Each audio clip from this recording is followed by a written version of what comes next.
Vamos a rezar la oración santificada. Santo Dios y Padre bueno, bendecimos tu nombre a lo largo de nuestra tierra.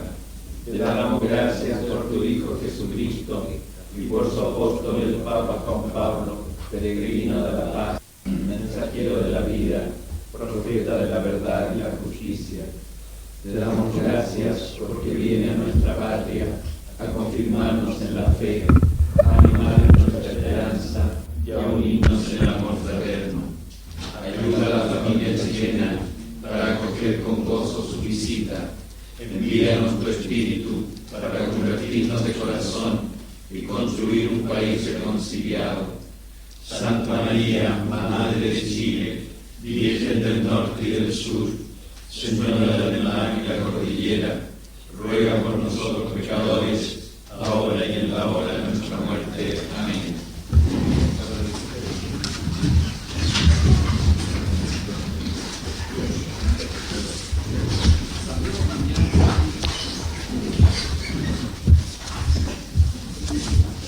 Hoy dedicamos la jornada al tema del Dios de la vida, pero entendido con amplitud y con flexibilidad. Porque de hecho ya ayer había una serie de momentos en que entraba esta temática de la vida. Y como transición entre la temática de ayer y la de hoy, vamos a leer el final del libro del Génesis. El libro del Génesis, la parte última, es el relato amplio de José y sus hermanos, que termina en el beso de la reconciliación y del perdón. Después viene un episodio y sobre todo las que llaman bendiciones del capítulo 49. Y el autor que compuso el Génesis, que después empleó el material e hizo un libro, de alguna manera unitario, añadió este capítulo último y una frase, una escena, más que un relato, es una escena, que en rigor parece que no era necesaria, porque ya están reconciliados los hermanos. Y sin embargo, al autor le preocupaba, a este autor último le preocupaba añadir, insistir sobre ese tema, que se refiere a la relación de los hermanos de José con José, pero que desborda esa temática para imponer a todo el libro una especie de inclusión, de manera que el libro empieza y termina con una temática. De manera que voy a exponer esos dos aspectos.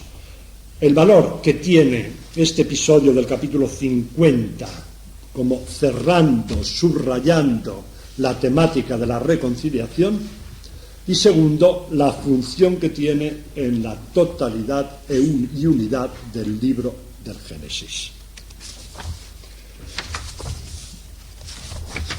El capítulo 50, el texto a que me refiero, son unos pocos versos, del verso 15 al verso 21. Vamos a leer el texto, 50, 15, 21.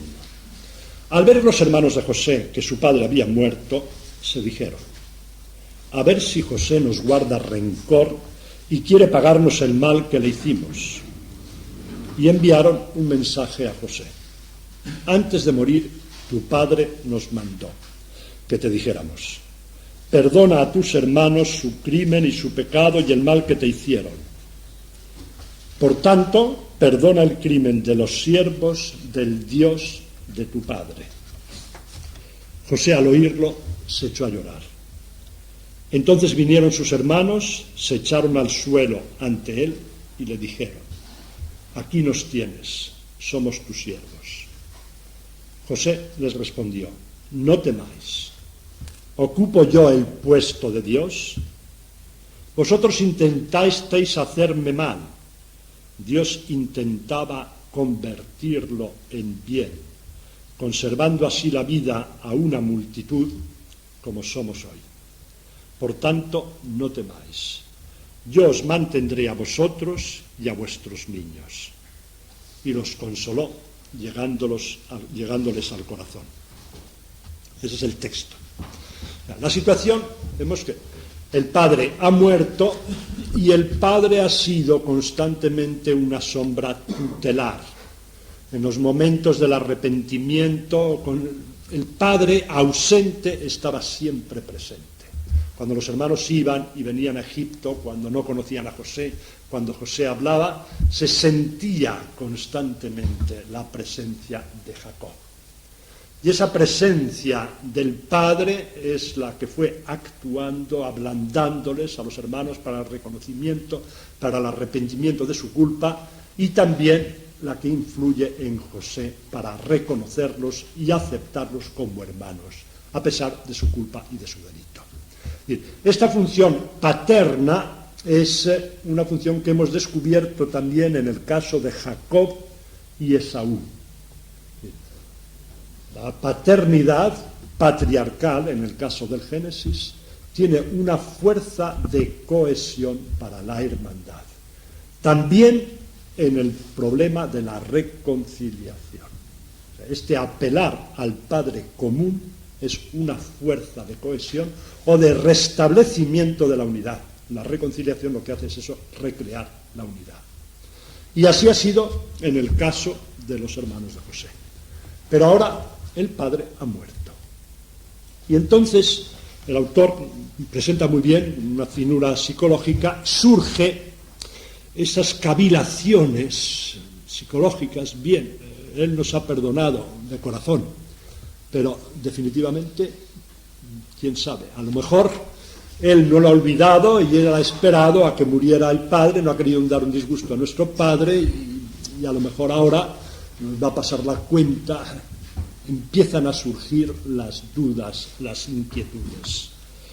No es que piensen formalmente que José les guarda rencor, no, o sea, no es una certeza del rencor de José, es una duda, a lo mejor, quién sabe. Y esa duda está alimentada por la conciencia de culpa, porque ellos siguen sintiéndose culpables. Aunque el hermano los ha perdonado, parece que la culpa pesa sobre ellos. Y es como un recuerdo, a veces tenemos un recuerdo que hemos arrinconado allí en el sótano y de repente se levanta como un fantasma y empieza a pasearse y a meternos miedo. Esos recuerdos que creíamos ya sepultados y vuelven a nuestra conciencia. Pues es el recuerdo de la culpa, de aquella crueldad con el hermano, vuelve a turbarlos. Y vuelve a turbarlos no con la certeza, sino con una cosa que psicológicamente puede ser más grave, que es la incerteza. Si supieran claramente, bueno, saben a qué atenerse, pero es que, quién sabe, a lo mejor no puede ser. Hay otro dato, y es la complicidad. En el crimen han sido cómplices casi todos. Ha habido dos que han intentado, por lo menos, distanciarse del crimen. Pero prácticamente ha habido una cierta solidaridad en el crimen que es complicidad. Y en este caso, en que ha habido un círculo de culpa, la duda puede surgir en cualquier punto del círculo. La duda la puede tener Neftalí o Zabulón o el que sea. No puede. Y un momento en que surge la duda se puede comunicar en torno y ser compartida. O sea, esta es la situación psicológica de una culpa no del todo dominada y vencida, de una intranquilidad.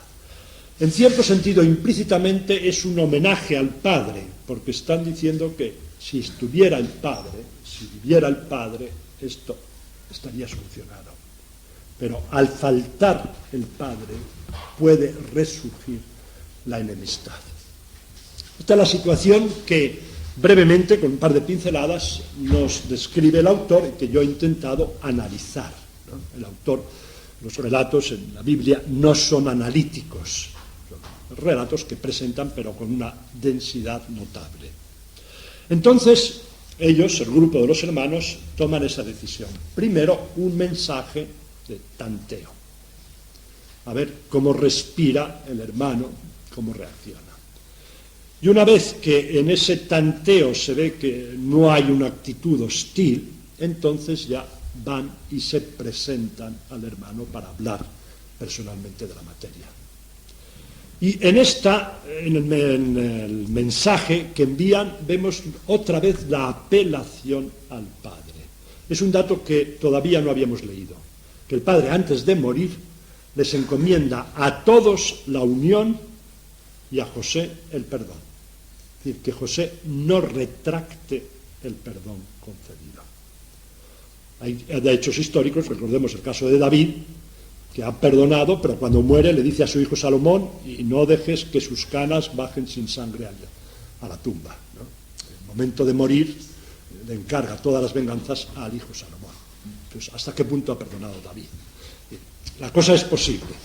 Entonces, en el mensaje se apela de nuevo a esa sombra tutelar, que aunque está ausente porque ha muerto, la palabra paterna es vigente. O sea, en este momento el Padre no vive, pero su palabra sobrevive y tiene fuerza.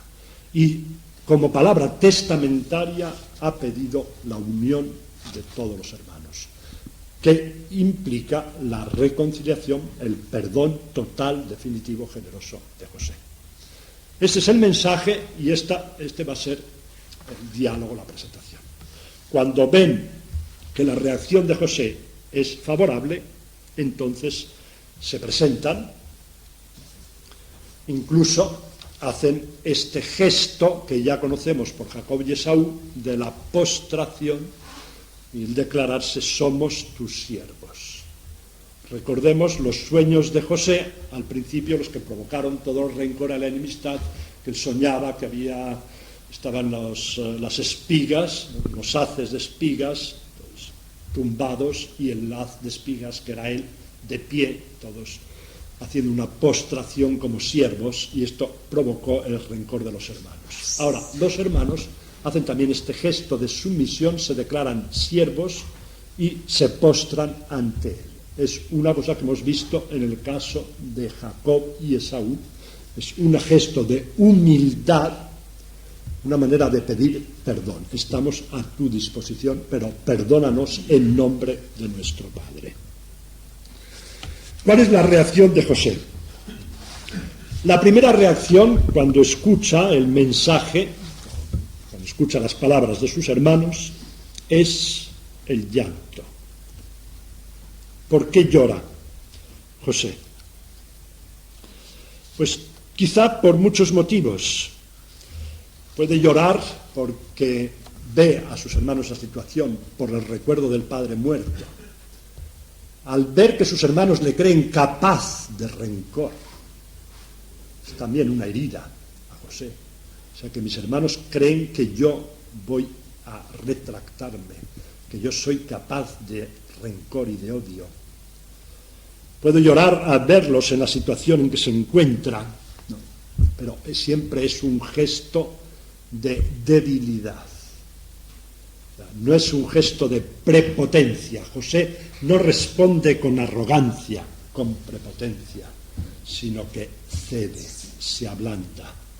El hecho de llorar es una debilidad aceptada, porque la arrogancia no permite la reconciliación. La arrogancia endurece, las lágrimas ablandan. Hemos visto el caso de Jacob y Esaú, que Esaú, cuando llega Jacob, lo abrazó llorando también. O sea, no es solo un momento que el autor quiera ponerse sentimental, no. Si algo no hay en la narración bíblica es el sentimentalismo. Es un género narrativo, la Biblia, que no conoce lo sentimental. Conoce la pasión sobria, eficaz, humana, pero no cae en esa blandura. O sea, este llanto tiene ese sentido profundo. Y ahora pronuncia un breve discurso, bueno, no es discurso, unas palabras, que empiezan con este tema: no temáis, ¿estoy yo en el puesto de Dios? Esta fórmula, no temáis, es una fórmula clásica de lo que llaman el oráculo de esperanza, de consuelo.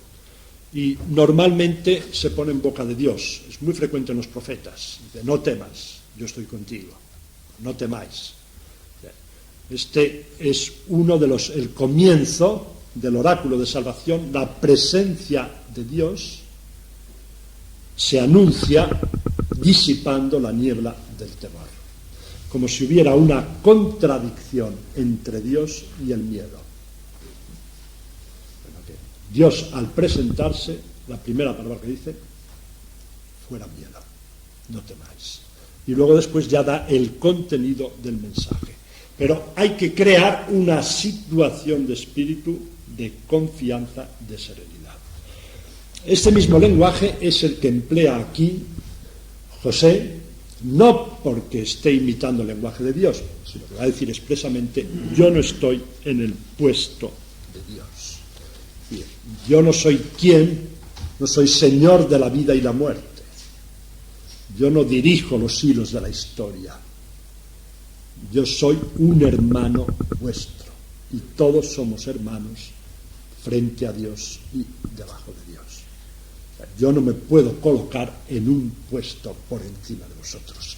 No puedo disponer de vuestras vidas ni dirigir la historia. De manera que no tiene sentido esa petición que vosotros me hacéis, pues esa actitud. Y ahora analiza lo que ha sucedido. Va a dar una interpretación teológica de los sucesos. En esta interpretación teológica él no disimula, no va a falsear los sucesos, va a interpretarlos. Es verdad, hubo un crimen y hubo una intención mala. Realmente el proyecto vuestro era eliminarme, o sea, no vamos a negarlo. Pero ese proyecto vuestro cayó en las manos de Dios y Dios se encargó de engranarlo en un proceso más amplio, de tal manera que vuestro proyecto resultó una pieza en el gran arco de acción de Dios. O sea, Dios actuó por medio de vuestro proyecto.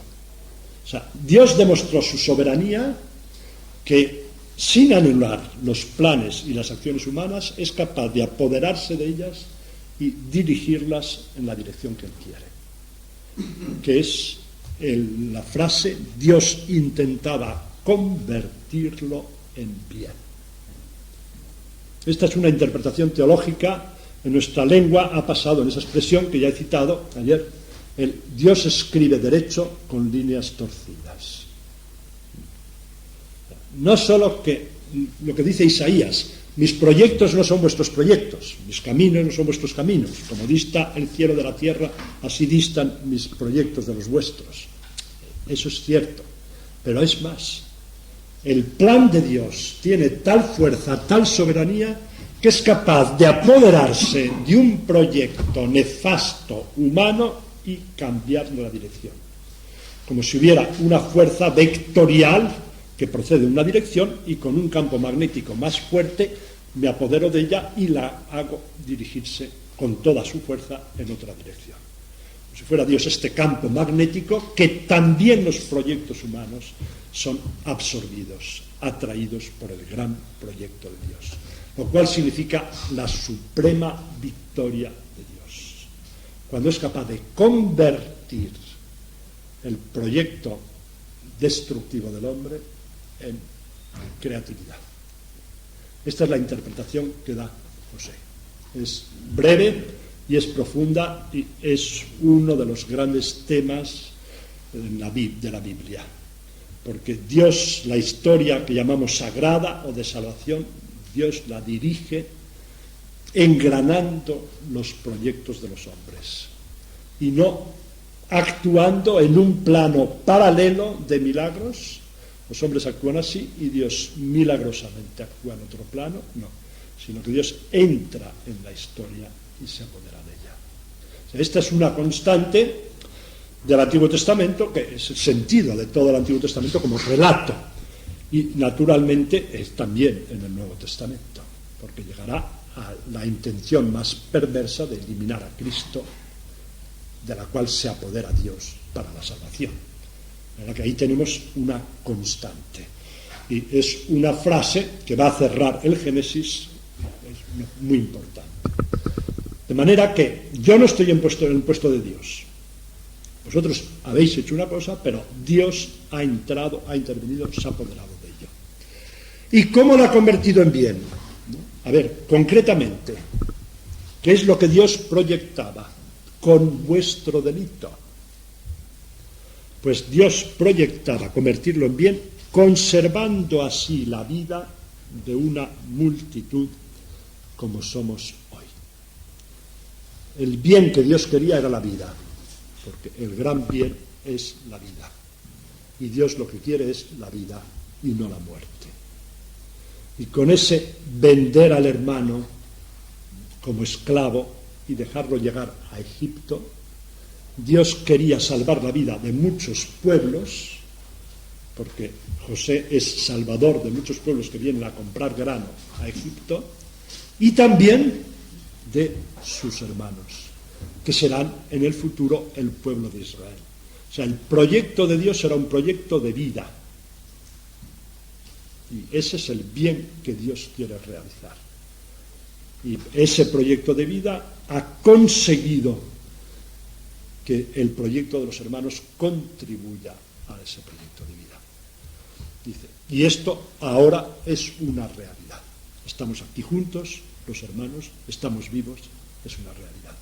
Y esto va a continuar, por tanto no temáis, yo os mantendré a vosotros y a vuestros niños.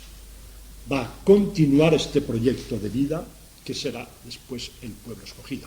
Naturalmente el que escribe esto, lo escribe ya en plena vida del pueblo. El pueblo ya es el pueblo de Israel, probablemente ya después de la monarquía, de manera que eso tiene una proyección, es una proyección hacia atrás, pero tiene la visión ya de siglos de historia. Esta continuidad es el gran proyecto de Dios. Y con estas palabras, dice, los consoló llegándoles al corazón. Aquí José ha rubricado la reconciliación, pero no solo, porque le ha dado una profundidad nueva. Apelando, recordando al Padre, los hermanos han recordado al Padre, pero él sube a otra instancia superior, que es Dios. De tal manera que tenemos la realidad de la fraternidad,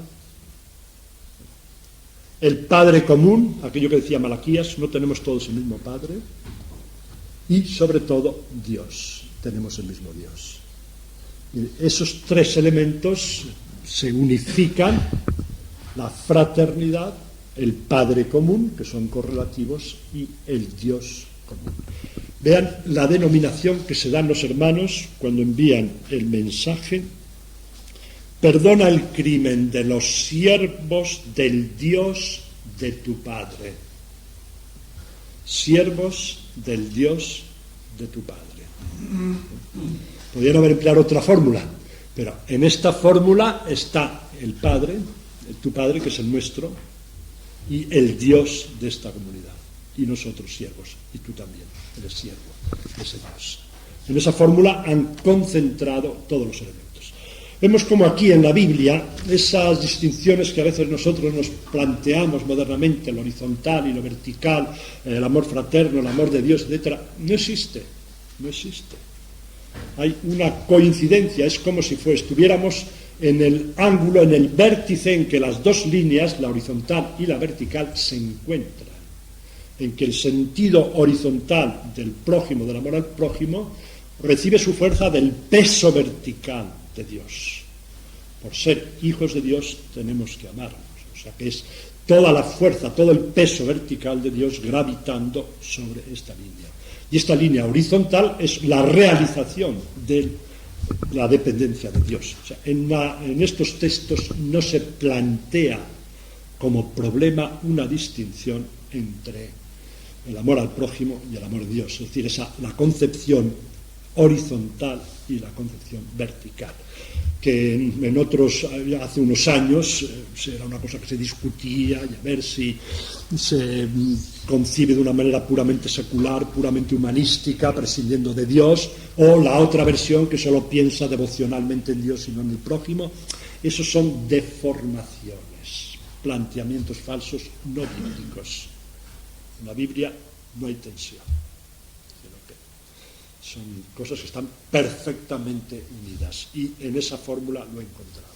De manera que así se cierra este capítulo, con el tema de la reconciliación, de la soberanía de Dios y de la definición del bien como vida.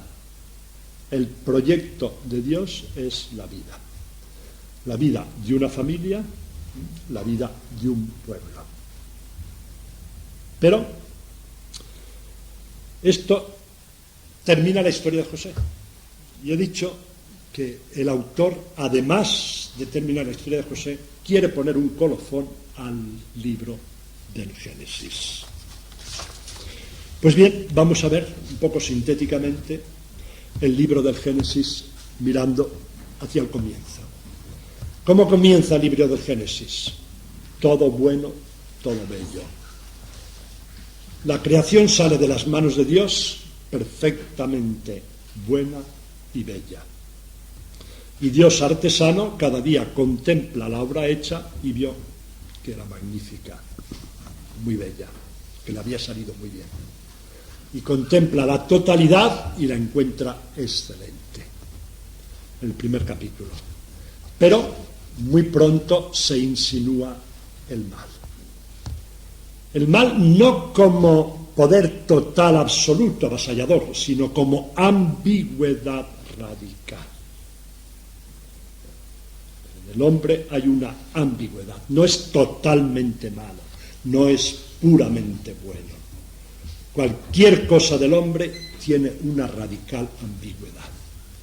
El poseer bienes, pues es un bien, pero es un mal. El tener poder es un bien, es un mal. Y constantemente tropezamos en las realidades humanas. La ciudad, pues es un bien y es un mal. Y los coches de gasolina son un bien y son un mal. Constantemente toda la vida humana está teñida, está embebida de esa ambigüedad, que ha sido la penetración de mal dentro del bien. Que en el Génesis, en el capítulo 3, aparece como la tierra fértil produce cardos. La fecundidad materna gloriosa es dolorosa. El amor bello y noble es pasión y sujeción. Ha entrado ese dinamismo del mal. Va a turbar definitivamente el proyecto de Dios, porque viene la hermandad, que es buena, y de la hermandad surge la diferencia y el asesinato, el fratricidio de Caín, el mal.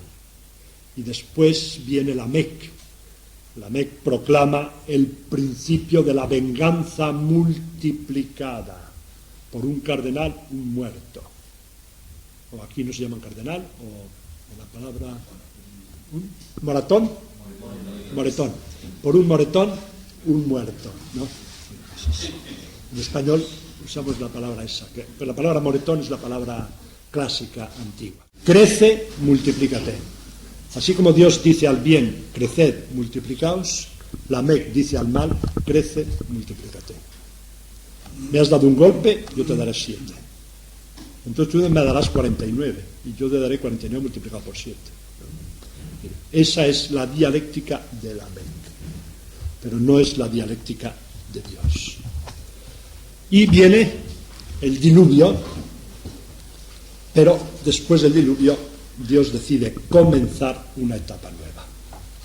Y en esa etapa nueva, en que continúa la ambigüedad humana y el poder del mal, que socialmente tiende a consolidarse, porque será responsable el individuo, pero después surgen las corresponsabilidades, y la corresponsabilidad social consolida el poder del mal.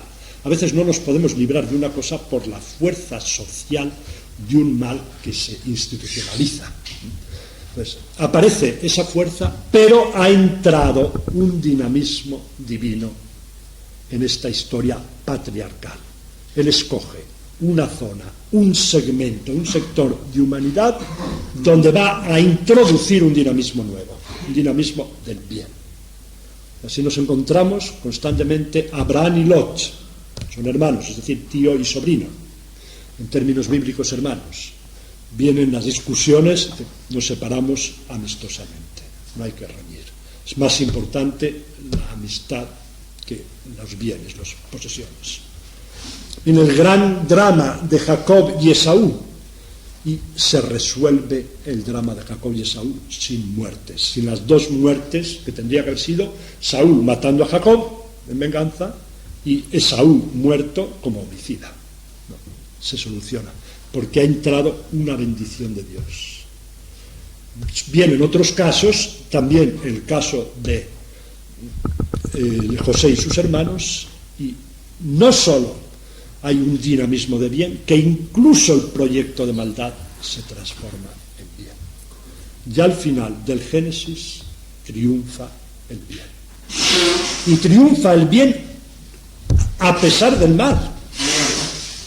O sea, no triunfa el bien eliminando completamente el mal, sino apoderándose del mal y sacando bien del mal, que es triunfo supremo. Con lo cual, al final del libro nos encontramos al comienzo. Todo era bueno. Ahora no es que todo sea bueno, pero hay una fuerza de bondad, hay un dinamismo activo. Y este se ha manifestado concretamente en una familia de hermanos que será la familia del pueblo escogido. O sea, en esa familia, en ese pueblo escogido, se está realizando y manifestando ese poder del bien. Nosotros, que vivimos en la otra etapa, sabemos por qué. Sabemos que no es un proceso descendente, sino ascendente. Sabemos que el proyecto de Dios va hacia Cristo. Sabemos eso. El autor del Génesis no lo sabía. Y se queda nada más con este descubrimiento del triunfo. Al principio todo bueno, entra el mal. Dios introduce el dinamismo y viene una lucha en que el bien consigue sobreponerse lentamente al mal. Y el Génesis termina con esta frase: vosotros intentasteis hacerme mal, Dios intentaba convertirlo en bien, conservando así la vida a una multitud como somos hoy. Esta es la conclusión, la visión unitaria del libro del Génesis. Y con esto, que es temática de reconciliación, temática de vida, podemos pasar ahora a algunas reflexiones sobre el tema del Dios de la vida, primero de una manera un poco más...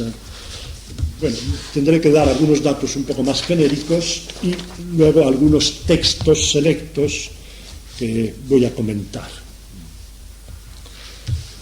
Como exposición temática, esto va a ser un poco más austero, más árido, o sea, no se trata de comentar un texto, sino dar unas cuantas ideas. En el Antiguo Testamento, Dios es el Dios vivo, aunque es curioso que el verbo hayá, vivir, en la forma ordinaria, no suele ser predicado de Dios. Predicado de Dios usa el adjetivo, hay, ¿no?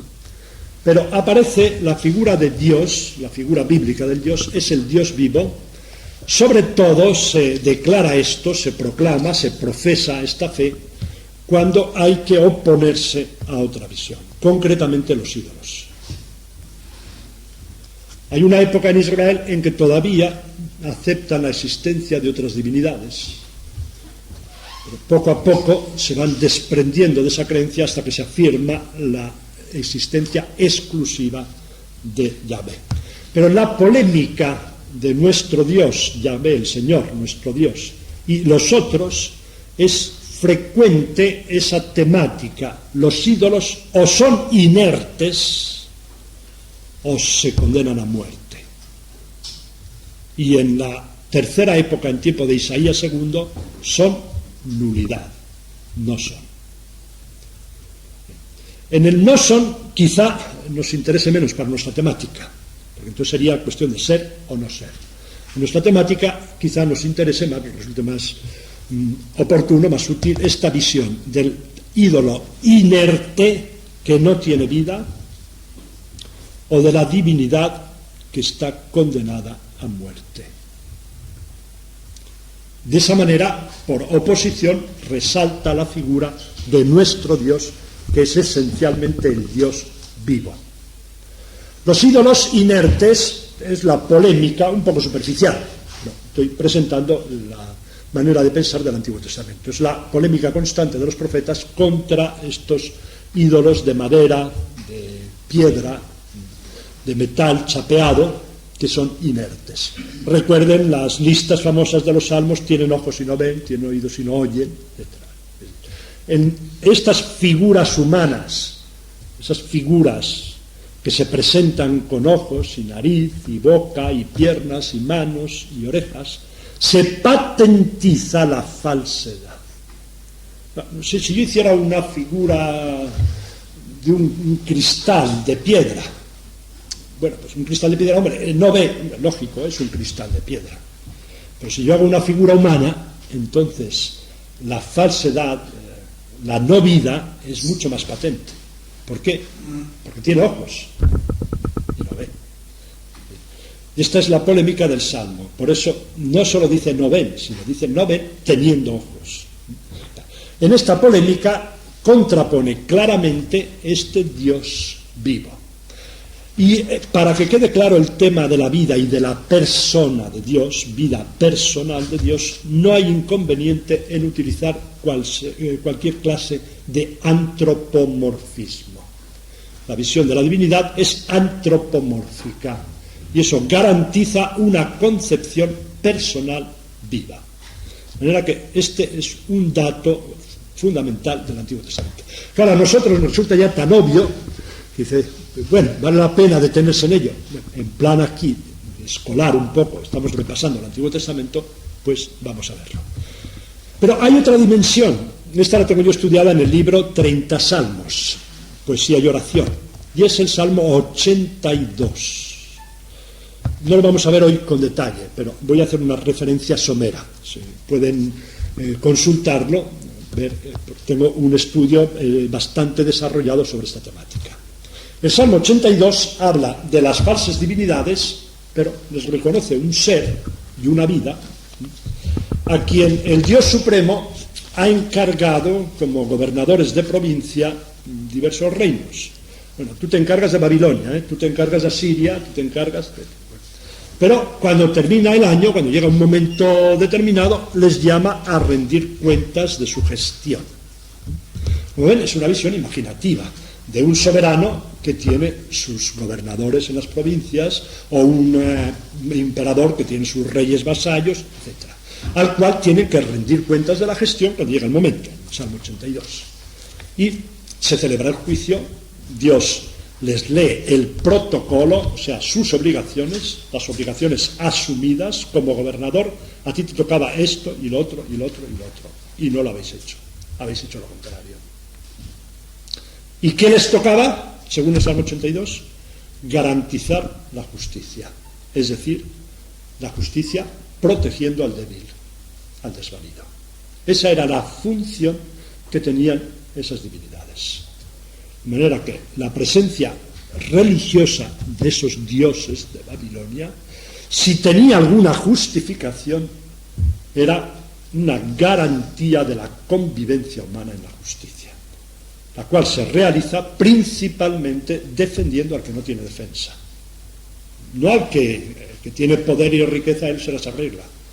Se trata de defender al que no puede, ¿no? Esa es la función. ¿Qué han hecho? Todo lo contrario. Han sido administradores de injusticia. Han creado, han establecido un estilo religioso de doudes en que el más rico puede ofrecer más sacrificios y recibe más bendiciones. Con lo cual están pervirtiendo religiosamente la justicia. O sea, la religión se convierte en complicidad de injusticia.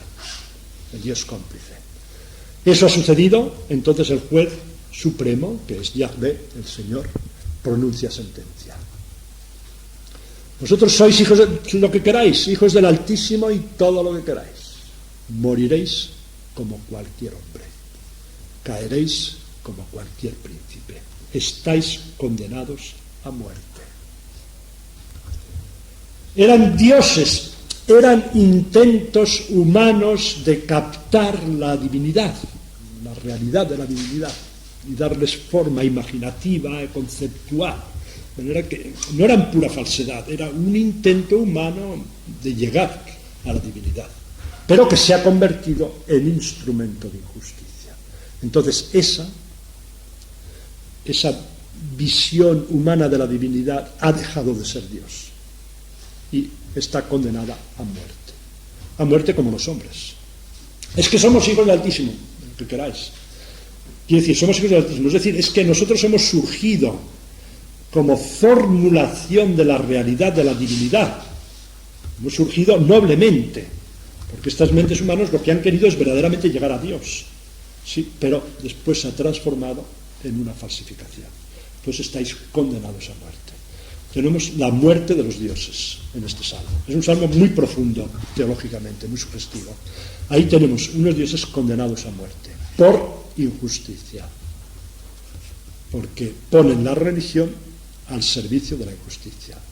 Hacen un Dios cómplice. En cambio, el Señor, el juez, vive perpetuamente, por siempre. Ahí tenemos otra dimensión que no es el ídolo inerte, es el ídolo mortal. Y ahí es donde se nos abre un horizonte amplísimo de reflexión. ¿Cuáles son los ídolos modernos? Que hoy día los ídolos son seculares. Como la cultura es secular, también se secularizan los ídolos. A lo mejor los ídolos pueden ser la industria de armamentos, o puede ser la manipulación de la opinión pública, pueden ser tantas cosas, el consumismo. Puede haber una serie de ídolos seculares que están condenados a muerte, porque el único Dios auténtico, el Dios que vive, es nuestro Dios. Aquí tenemos dos visiones de tipo dialéctico, en que aparece el Dios vivo como opuesto a esos ídolos inertes o condenados a muerte que tienen que morir. Eso sería, digamos, el Dios en sí. De manera que el juramento se puede hacer por la vida de Dios, como en español, en castellano, hoy día ya no se usa, pero cuando leemos los clásicos en el siglo XV y XVI, todavía el juramento es vive Dios. Cuando lean los dramas de Lope de Vega o de Calderón, ¿no? El juramento, y un caballero o el rey o el que sea, vive Dios, ¿no? Me acuerdo que en el alcalde Zalamea, cuando él ha violado a la hija del alcalde del pueblo, el pueblo se sienta como juez, le condena a muerte y el otro protesta: yo soy un capitán, no me podéis hacer, tenéis que guardar respeto. Y dice: con muchísimo respeto os he de ahorcar, vive Dios. Dice el alcalde Zalamea, ¿no? Y de hecho lo ahorca.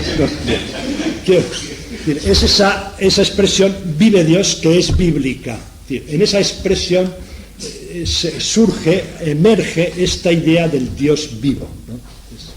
Incluso Dios mismo jura por su vida: por mi vida que haré esto, haré lo otro. Son elementos para una reflexión, digamos, inicial. Sería partiendo más bien de Dios y no tanto de la visión antropológica. Pero ya en una visión ad extra, en la Biblia aparece siempre Dios como el autor, el Señor de la vida. El Señor del principio al fin, es el que la concede, el que la entrega, es el que sopla en la estatua de Adán y lo convierte en ser viviente. Hasta ese momento es una estatua. Tiene ojos y no ve, tiene oídos y no oye, tiene pies y no anda. Entonces Dios le sopla en las narices y ese soplo transforma la estatua en ser vivo. Es el Dios de la vida que radicalmente da la vida. Esta es una visión frecuente. Yo podría citar una serie de textos, no sé si me resultará útil empezar a ver textos sueltos que valen para esa temática. Si quieren después dicto una serie de textos. De manera que Él es el que da, el que controla la vida, el que la puede reclamar en un momento dado, ¿no? Dios retira el aliento y todos perecen. Vuelve a darlo y renueva la faz de la tierra. Porque Él controla el aliento, el espíritu, que es fuente de vida. Por eso Dios es el Dios Señor de la vida. Protege la vida de los suyos. Lo que esta temática es constante, es abundantísima. Los salmos, sobre todo los salmos de súplica, muchísimas veces son situaciones de peligro de muerte. En las situaciones de peligro de muerte, sea legal o no legal, porque a veces es una condena injusta, otras veces es otro tipo de persecución. En esa situación el hombre apela a Dios para que proteja su vida, para que salve su vida, etc. Eso es tan abundante en los salmos que sencillamente sería abrir, empezar a leer y a cada momento tropezaríamos con la temática. Quiero decir que pueden encontrar también pastoralmente materia abundantísima del Dios que protege la vida de los suyos. Algunos salmos serán particularmente intensos, como el 22, a ver si mañana podemos ver el Salmo 22, que además es uno de los más citados, de los más utilizados en el Nuevo Testamento. También puede incluso restituir la vida. En esta visión, que es frecuentísima y por eso no me detengo en ella, porque no es más que abrir y leer y enseguida se encuentra, quiero notar un punto. Es el uso de la terminología de la sangre, el dam. Damim, en plural, sangres, la palabra esa plural, sangres, puede significar en hebreo homicidio, ¿no? Por ejemplo, es reo de damim, reo de sangres, significa reo de homicidio, culpable de homicidio. Es el sentido estricto. Pero en el Antiguo Testamento encontramos también un alargamiento de la visión, y esto nos interesa mucho pastoralmente, que no se trata solo de la vida en su extremo del dejar de vivir, vida o muerte, sino que también encontramos presente la riqueza de la vida, la nobleza de la vida, los grados de vida, las dimensiones de vida. Puede haber un tipo de vida que no valga la pena vivirse, una vida que sea indigna. Y esta manera de concebir la vida, no solo ser o no ser, dejar de vivir, sino vivir de tal manera que eso no es vivir, esa se encuentra también en el Antiguo Testamento. Y también puede haber un delito contra la vida que no es matar. Bueno, pero eso es una contradicción. No es contradicción, es una visión profunda. Porque la vida no es solo el no morir. Bueno, no le he matado. Ah, bien, no lo has matado, pero... Entonces, en la Biblia, ese atentar a los grados de vida es atentar contra la vida. A ver si encuentro este texto del libro del Eclesiástico, que es uno de los más violentos y fuertes de todo el Antiguo Testamento. Es un sapiencial, ¿no? El libro del Eclesiástico, o sea, Ben Sira, en el capítulo 34, voy a leerlo sencillamente. Es un texto amplio que empieza en el capítulo 34, verso 18, y luego sigue por el 35 hasta casi el final del 35. Empezamos la lectura. Sacrificios de posesiones injustas son impuros, ni son aceptados los dones de los inicuos. Porque si fueran aceptados, estaríamos ya en la religión cómplice de la injusticia. Porque entonces uno explota al prójimo y con el producto de la explotación, una parte se la ofrece a Dios y todo queda tranquilo y sereno. Entonces yo sería un cómplice. ¿Verdad? Eso no se puede aceptar. El Altísimo no acepta las ofrendas de los impíos, ni por sus muchos sacrificios les perdona el pecado. Es sacrificar un hijo delante de su padre, quitar a los pobres para ofrecer sacrificio. Bien, aquí tenemos una expresión durísima, extraordinaria, tremenda. Uno que, explotando, quitando a otros, tiene para ofrecer ahora una ofrenda a Dios. Eso es matar a un hijo en presencia de su padre.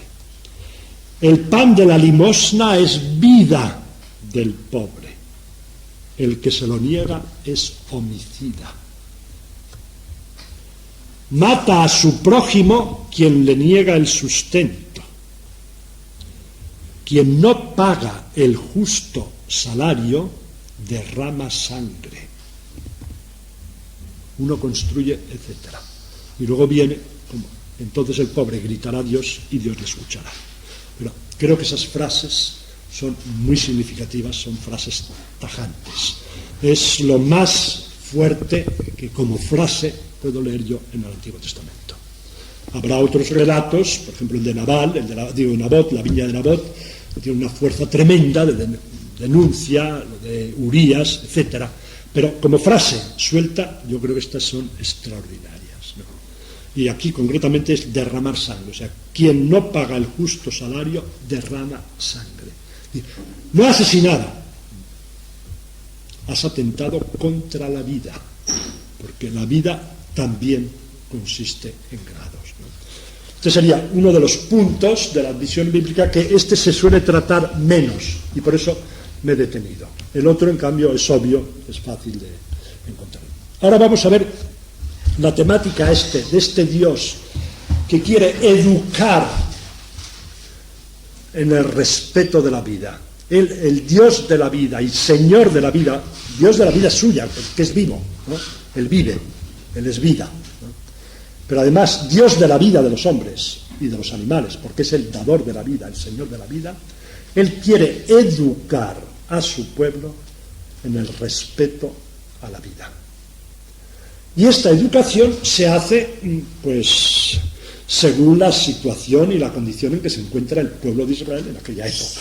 No les da una educación del siglo XX después de Cristo, les da una educación del siglo X antes de Cristo, ¿no? La pedagogía divina de que hablan los santos padres y también el concilio en la Dei Verbum.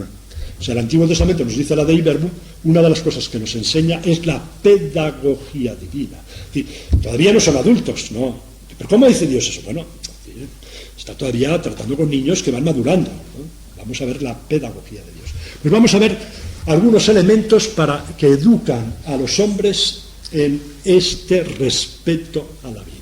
Y de estos, los más significativos están relacionados con la sangre. ¿Por qué? Porque en la concepción antropológica hebrea, la sangre es la sede de la vida. Ellos ven empíricamente que el muerto deja de respirar, ¿no? Que si uno dejase de respirar moriría.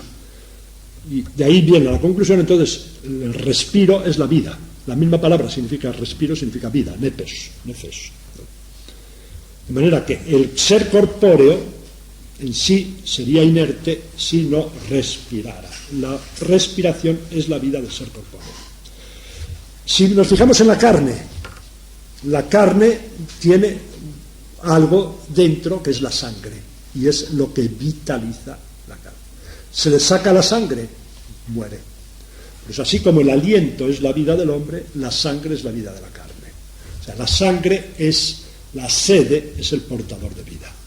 Nosotros tenemos hoy día, naturalmente, una concepción biológica distinta, sabemos mucho más de anatomía y de las funciones del organismo, etcétera. Pensamos de otra manera. Pero el lenguaje ha conservado esa concepción.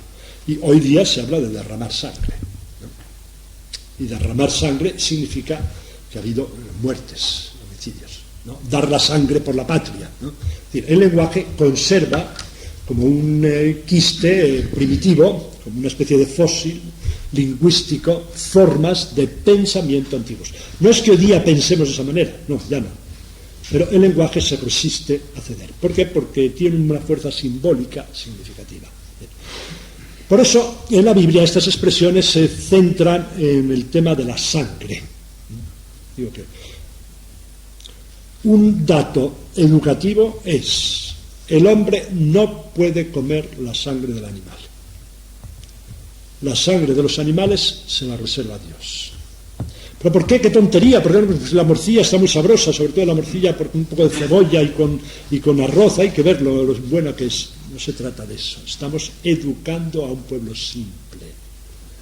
En la sangre está la vida, y la vida es mía. Y vosotros tenéis que respetar absolutamente la sangre. Voy a hacer un paréntesis. ¿Oye cómo andamos?